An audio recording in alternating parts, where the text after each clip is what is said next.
Welcome, everyone. This is the NFC West preview. So we're going to go through each of the NFC West teams and give you an overview of how their season is going to look, basically their draft and rosters. So to start out, we have the San Francisco 49ers, the Super Bowl champions. They drafted Alshon Jeffrey with the 32nd overall pick, Devon Still with the second round, Joe Looney at guard, Brandon Marshall, the outside linebacker. Then they move on to Winston Guy at safety, Taylor Thompson, defensive end, and Mr. Irrelevant of 2012 is Brad Smelly, the tight end. So here's their roster heading into this year. Not much has changed. They do have Arian Foster at running back. I know on the graphic it shows Pittman and Dion Lewis and Alan Patrick, but Foster is there. This is heading into week one of free agent of the NFL season. Fleming, they brought their fullback back. They lost Randy Moss as a retirement in the offseason. So Des Bryant gets to be the main guy. Alshon Jeffrey, their first round pick, going to be their second. James Jones, along with Jason Avant and Ford. We see Brent Selleck returning at tight end. O-line, they are okay. They probably could use some help with their center. However, Will Montgomery has been kind of their guy for about a year or two, I suppose, or a couple years. But we'll work on getting that upgraded. They did pick up Paul McQuistion in free agency, so that's very good for them. We want to see those opportunities grow with fixing this O-line. Switching over to defense, they are one of the top defenses. They have a lot of great players here. We can see right there Cameron Hayward, Haloti Ngata, Everett Brown. Pretty solid defensive line. A lot of my ratings are lower, so if you're seeing like a 79 or a 75, that could be in the top 32 of that position. We look at Ahmad Brooks at left outside linebacker, Brady James, kind of a weak point there at middle linebacker, Sergio Kindle, but one of my favorite players, Ashton Yabudi, who somehow had a great game and became a superstar and just has really taken it off from there. To my knowledge, I think Ashton Yabodi, he didn't play much. Yeah, this guy played I think 5 seasons with the Buffalo Bills and then with the Buccaneers and Jacksonville, kind of like a practice squad guy. Did not play much, it appears. His career stats were 85 tackles, 2 sacks, 1 forced fumble, 1 fumble recovery, 2 interceptions, and a defensive touchdown. So he did get 1. But for this, and he was from Ohio State, but never became something real in the NFL, in real life. But in mine, he's the Super Bowl champion with the Niners. Brent Grimes, they did get Prince Amukamara in last year's draft, and so he's going to develop behind Yabudi and Grimes. If I'm in cap hell, I can possibly have him be the new replacement for Grimes or Yabudi, Darius Butler, and Stanford. And they lost LaRon Landry at free safety, but picked up Brandon Merriweather. This is a big addition for them because they lost the best free safety to pick up the second best free safety. And then Gerald Sensabaugh, an 84 strong safety. And then as we look to the special teams, we'll see if Lewis or Jeffrey takes the punt return, kickoff return, but they still have their guy, Andy Lee, at punter and Nick Novak at kicker. I expect big things from the San Francisco 49ers. They are a team to beat. So we'll see if Tom Coughlin can get back to the Super Bowl with this 49ers team. Next up, we have the Arizona Cardinals. Arizona had a playoff berth last year when they switched over to Andy Dalton at quarterback. Their draft ends up being Harrison Smith at strong safety, LaMichael James at running back. We see Chris Givens at wide receiver, Tom Compton at offensive tackle. They lost their 4th round pick. Then they have Trevor Guyton and J.R. Sweeney as their 6th and 7th round picks. As we look at their full roster, we see Dalton being backed up by Matt Leinart. Leinart was drafted by the Arizona Cardinals in real life in 2006. Instead, Leinart in my franchise was drafted to the Buffalo Bills. Then he was a backup for Tim Tebow with the Saints. So they had 2 left-handed quarterbacks on the Saints, so they didn't have to really change too much. They could focus on protecting the right side, which is the blind side blocker. And they also pick up Chase Daniel. We see Donald Brown, Darren Sproles, LaMichael James at running back. We see Donald Brown. He's actually not terrible as a running back in this franchise, but he's still not really the guy at running back. LaMichael James is also not going to be the guy. But Darren Sproles came over from the Philadelphia Eagles, I believe, and then he was there last year, and he gives them that kind of that passing option, so a very good acquisition by the Cardinals. They have John Connor as well. Now, one of their major setbacks was losing Calvin Johnson Jr. That was a really bad loss for them, and so we see that it's a lot to recover from losing someone like him. But we have Troy Williamson, who has been pretty good in his career in my franchise. He's a solid starter. We see Chris Givens, the rookie. Brad Smith, the quarterback turned receiver. And I didn't even change his stats that much. I didn't make him a better receiver. I just put him at wide receiver, and he's a solid wideout. I mean, his overall is better than Givens.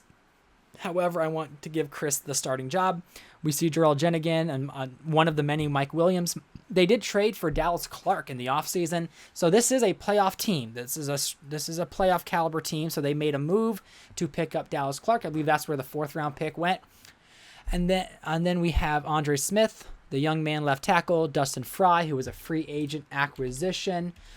Nick Mangold, one of their centers drafted, I believe, in 2006. Logan Mankins, who's been their solid right guard for many years. And then King Dunlap and Roger Saffold at right tackle. Saffold was a 1st-round pick, but he's not the guy. King Dunlap, 6'8", he's their man. On defense, they got Corey Redding. He's kind of regressed a bit. Marcel Darius, Randy Starks in the middle with Tyson Alualu. We have Richard Seymour, an old man at right end. He's kind of the veteran on this team. In linebacker, they got Navarro Bowman and Justin Tuck, Zach Diosi. But they also signed one of the best outside linebackers in free agency, which was David Harris from the Carolina Panthers, one of the many Panthers players that has been removed from that Panthers team. They did draft Richard Sherman last year. They have Tramon Williams, Jimmy Williams, and they're going to be progressing. We want to see Richard Sherman get to his peak like he did in real life. We see Denoris Searcy at free safety and Harrison Smith, the rookie, at strong safety.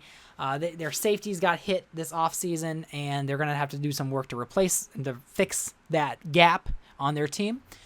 But as for this team, they could very well be a playoff team. Again, I think one of the biggest challenges is going to be, can this team still be relevant without Calvin Johnson Jr.? Can Andy Dalton be the man to take this team to the playoffs without having the cheat code that is Calvin Johnson Jr.? And then we've got Dan Carpenter, Sam Pelescu at kicker and punter. Dan Carpenter, one of the best in the league, but they don't really have a good return man. But at this point, it doesn't really matter that much. 63 overall isn't the worst thing in the world, especially in this franchise. And now we have the St. Louis Rams.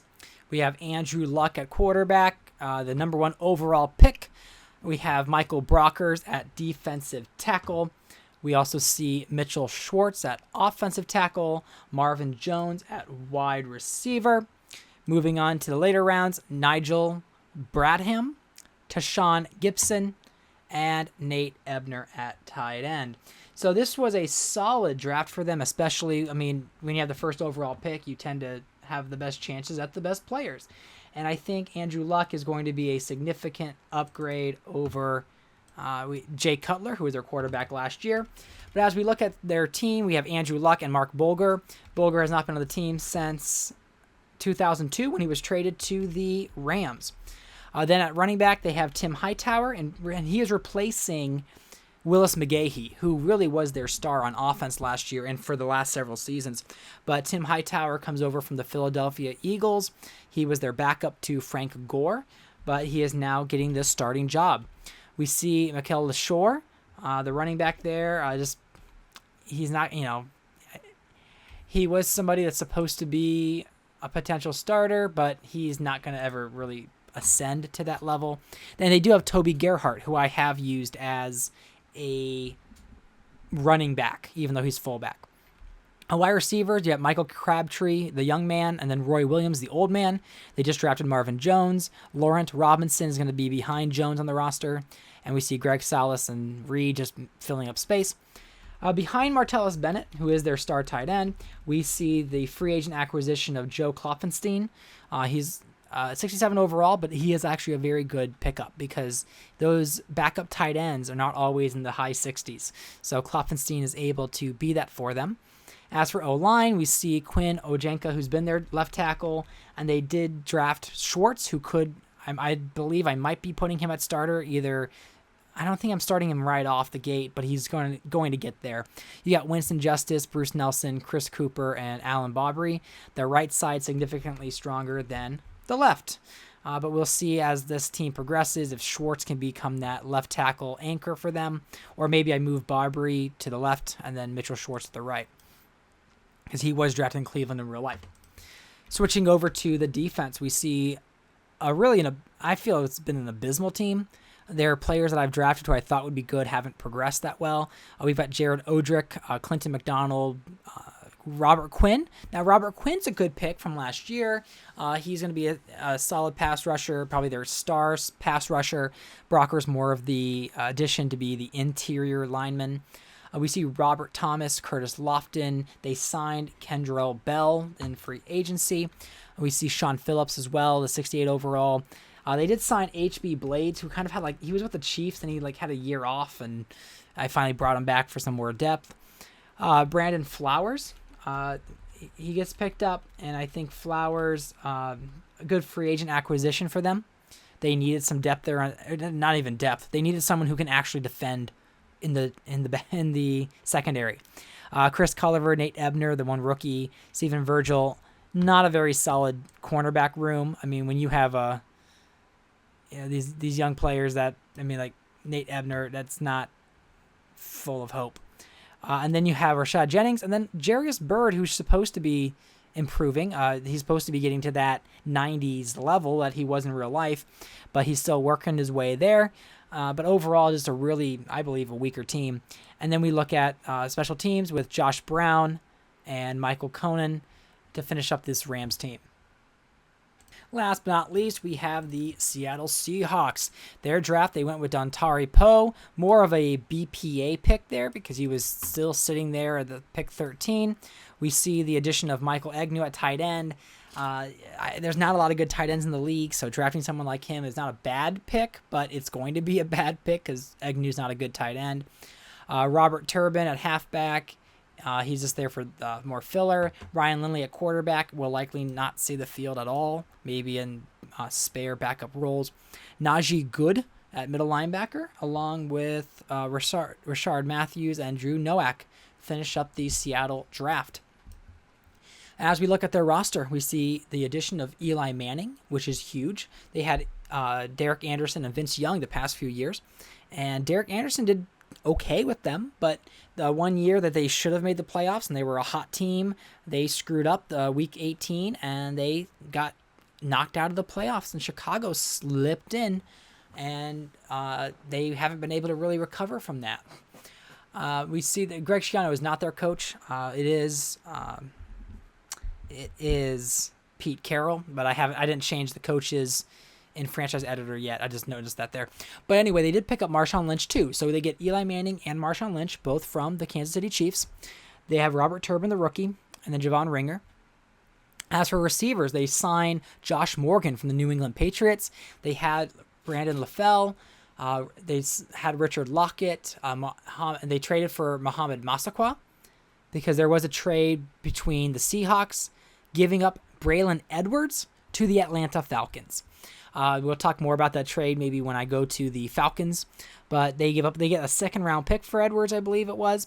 So they lose one of their star receivers, but this was a team that was not doing too great, and now they're trying to kind of rebrand. So Josh Morgan is a cheaper, younger version of Braylon Edwards, who had played for the Patriots, who won 2 Super Bowls. At tight end, they have Brandon Pettigrew, and then you see Michael Agnew, the 60 overall tight end, who is going to be their second tight end.